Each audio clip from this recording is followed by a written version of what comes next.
Hi everyone, welcome back to Kavitha Sugar and Spice. ഇന്ന് നമ്മൾ ഉണ്ടാക്കാൻ പോണത് ഒരു പാലപ്പാണ്. അരി അരച്ചിട്ട് തന്നെ ഉണ്ടാക്കുന്ന ഒരു പാലപ്പാണ്. പക്ഷേ ഒരു ഡിഫറെൻ്റ് ആയ മെത്തേഡ് കൂടെ വളരെ പെട്ടെന്ന് ഈ പാലപ്പം തയ്യാറാക്കാം. നമുക്കിത് എങ്ങനെയാണ് ഉണ്ടാക്കേണ്ടത് നോക്കാം.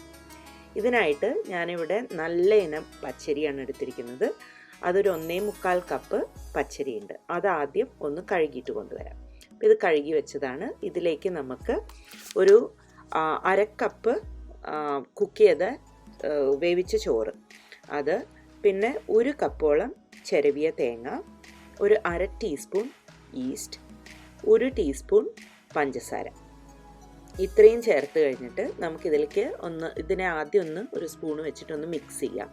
എന്നിട്ട് നമുക്ക് ഇതിലേക്ക് വെള്ളം ഒഴിക്കണം. വെള്ളം ഒഴിക്കുമ്പോൾ ശ്രദ്ധിക്കേണ്ട കാര്യം എന്തെന്ന് വെച്ചാൽ ഇതിനെ സോക്കായി ഇരിക്കാൻ മാത്രമുള്ള വെള്ളം ഒഴിച്ചാൽ മതി. ഒരുപാട് വെള്ളം ഒഴിക്കരുത്. കാരണം എന്താണെന്ന് വെച്ചാൽ ആ വെള്ളം സോക്ക് ചെയ്ത് വെച്ച അതേ രൂപത്തിലാണ് നമ്മൾ അരയ്ക്കാൻ പോണത്. അപ്പോൾ അത് ഈ വെള്ളം ഊറ്റിക്കളയില്ല. ഓക്കെ, അപ്പോൾ അതുകൊണ്ട് തന്നെ കറക്റ്റ് ആ ചോറിൻ്റെ അരിൻ്റെ ഒക്കെ ഒരു മേലെ എത്തുമ്പം നിർത്തുക. അപ്പോൾ ഞാനിവിടെ ഏകദേശം ഒരു 1.5 കപ്പ് വെള്ളമാണ് ഉപയോഗിച്ചത്. അപ്പോൾ ഇത് നമുക്ക് മൂടി വെക്കാം. ഓവർനൈറ്റ് വെച്ചിട്ട് പിറ്റേന്നാണ് നമ്മൾ എടുക്കുന്നത്. അപ്പോൾ ഞാനിതിവിടെ ഏകദേശം ഒരു 10 മണിക്കൂറോളം സോക്ക് ചെയ്ത് വെച്ചു. ഇതിലിപ്പോൾ നോക്കിക്കഴിഞ്ഞാൽ ആ ഈസ്റ്റൊക്കെ ആക്ടിവേറ്റ് ആയി ചെറുങ്ങനെ ഒരു ബബിൾസും ഒക്കെ വന്നിട്ടുണ്ട്. കോർണറിലൊക്കെ ബബിൾസും ഒക്കെ ഉണ്ട്. അപ്പോൾ നമ്മുടെ ഈസ്റ്റിൻ്റെ ആക്ടിവേഷനും ഒക്കെ ഇവിടെ കഴിഞ്ഞിട്ടുണ്ട്. ഇനി നമുക്ക് എന്ത് വേണമെന്ന് വെച്ചാൽ ഇതിനെ ഒരു 2 ബാച്ചായിട്ട് അരച്ചെടുക്കാം. അപ്പോൾ നമ്മളിതിൽ വേറെ വെള്ളമൊന്നും യൂസ് ചെയ്യുന്നില്ല. ഇതിൽ ഓൾറെഡി ഉള്ള വെള്ളം വെച്ചിട്ട് നമുക്കിതിനെ നല്ലൊരു സ്മൂത്ത് പേസ്റ്റായിട്ട് അരച്ചെടുക്കാം. അങ്ങനെ നമ്മുടെ മാവൊക്കെ ഇവിടെ അരച്ച് റെഡിയാക്കിയിട്ടുണ്ട്. നിങ്ങളുടെ മിക്സിയുടെ സൈസ് അനുസരിച്ച് 2 or 3 പ്രാവശ്യം ബാച്ചായിട്ട് അരച്ചെടുത്താൽ മതി.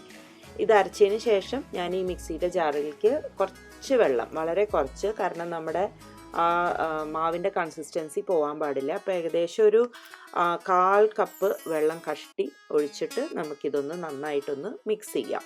അപ്പോൾ നമ്മുടെ ഈസ്റ്റൊക്കെ ഇട്ട് ആക്ടിവേറ്റൊക്കെ ചെയ്ത് കഴിഞ്ഞതാണെങ്കിൽ കൂടി നമുക്കിതിനെ കുറച്ച് നേരം അടച്ചു വെക്കണം. അതായത് ഒരു 1/2 മണിക്കൂർ നമുക്ക് അടച്ചു വെക്കണം. അപ്പോൾ നാട്ടിലൊക്കെ ആണെന്നുണ്ടെങ്കിൽ നാട്ടിലത്തെ കാലാവസ്ഥയിൽ 1/2 മണിക്കൂർ കറക്റ്റായിട്ട് പുറത്ത് തന്നെ വെച്ചാൽ മതി.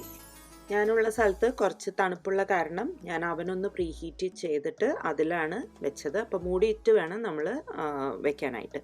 അപ്പോൾ 1/2 മണിക്കൂർ കഴിഞ്ഞു. ഇപ്പോൾ ചെറുങ്ങനെ ഒന്നത് പൊങ്ങിയിട്ടുണ്ടാവും. അപ്പോൾ നമുക്ക് അതൊരു സ്പൂണ് വെച്ചിട്ട് വളരെ ജെൻറ്റിലായിട്ട് ഒന്ന് ഇളക്കി കൊടുക്കാം. കുത്തി ഇളക്കരുത്. നിങ്ങൾക്കിത് കണ്ടറിയാം ഏകദേശം നമുക്ക് ഉണ്ടാക്കേണ്ട ഒരു പരുവത്തിലൊക്കെ എത്തിയിട്ടുണ്ട്. പക്ഷേ അപ്പോൾ അതൊന്ന് അതിലത്തെ വെള്ളവും ഒക്കെ ഒന്ന് മിക്സ് ആവാനായിട്ട് ഇതുപോലെ ജെൻറ്റിലായിട്ട് മിക്സ് ചെയ്ത് കൊടുക്കുക. അതിനുശേഷം അതിലേക്ക് നമുക്ക് 2 ടീസ്പൂൺ പഞ്ചസാരയും ഒരു 1/2 ടീസ്പൂൺ ഉപ്പും ചേർത്ത് കൊടുക്കാം. അപ്പോൾ നിങ്ങൾക്ക് നിങ്ങളുടെ സ്വാദിനനുസരിച്ചിട്ട് ഉപ്പിലും പഞ്ചസാരയിലൊക്കെ അഡ്ജസ്റ്റ്മെൻറ്റ് വരുത്താം. അപ്പോൾ ഇതൊന്ന് ജെൻറ്റിലായി അതിൽ മിക്സ് ചെയ്ത് കൊടുത്തതിന് ശേഷം ഒരു 5 മിനിറ്റും കൂടി അടച്ചു വെക്കണം. എന്നിട്ട് നമുക്ക് നമ്മുടെ പാലപ്പത്തിനെ ചുട്ടെടുക്കാം. ഇപ്പോൾ 5 മിനിറ്റ് കഴിഞ്ഞിട്ടുണ്ട്. ഇനി പ്രത്യേകിച്ചൊന്നും ചെയ്യാനൊന്നുമില്ല. നമുക്ക് നമ്മുടെ മാവിനെ കോരി ഇതുപോലെ ഒരു അപ്പച്ചട്ടിയിൽ ഉണ്ടാക്കാം. അപ്പച്ചട്ടിയാണ് ഞാൻ വെച്ചിരിക്കുന്നത്. ഇതില്ലാന്നുണ്ടെങ്കിൽ ദോശയുടെ തവയിലായാലും മതി. ശരിക്കും പറഞ്ഞാൽ ഈ ക്യാമറ ഈ പാലപ്പത്തിൻ്റെ അടുത്ത് നീതി കാണിക്കുന്നില്ല. അതിൻ്റെ ശരിയായ രൂപമൊന്നും ഇതിലത്ര മനസ്സിലാവുന്നില്ല. അപ്പോൾ ഞാൻ സൂര്യവെളിച്ചത്തിലേക്ക് മാറ്റിയാൽ നിങ്ങൾക്ക് ശരിക്കും മനസ്സിലാവും. നല്ല വെളുത്ത് നല്ല പഞ്ഞി പോലെ സോഫ്റ്റ് ആയിട്ടുള്ള കുറേ ഓട്ടകളും ബബിൾസും ഒക്കെയുള്ള ഒരു പാലപ്പാണ് ഇവിടെ. അപ്പോൾ ഞാനത് ഇവിടുന്ന് എടുത്ത് മാറ്റിയിട്ട് നിങ്ങൾക്ക് കാണിച്ചു തരാം. അരിപ്പൊടി കൊണ്ടുള്ള ഒരു പാലപ്പത്തിൻ്റെ റെസിപ്പി ഞാൻ ഇതിന് മുന്നേ പോസ്റ്റ് ചെയ്തിട്ടുണ്ടായിരുന്നു. അപ്പോൾ അതിൻ്റെ ലിങ്ക് ഞാൻ ഡിസ്ക്രിപ്ഷൻ ബോക്സിൽ ഇടുന്നുണ്ട്. അപ്പോൾ ഏതാ വേണ്ടതെന്ന് വെച്ചാൽ നിങ്ങൾക്ക് നിങ്ങളുടെ സൗകര്യപ്രകാരം ട്രൈ ചെയ്ത് നോക്കാം.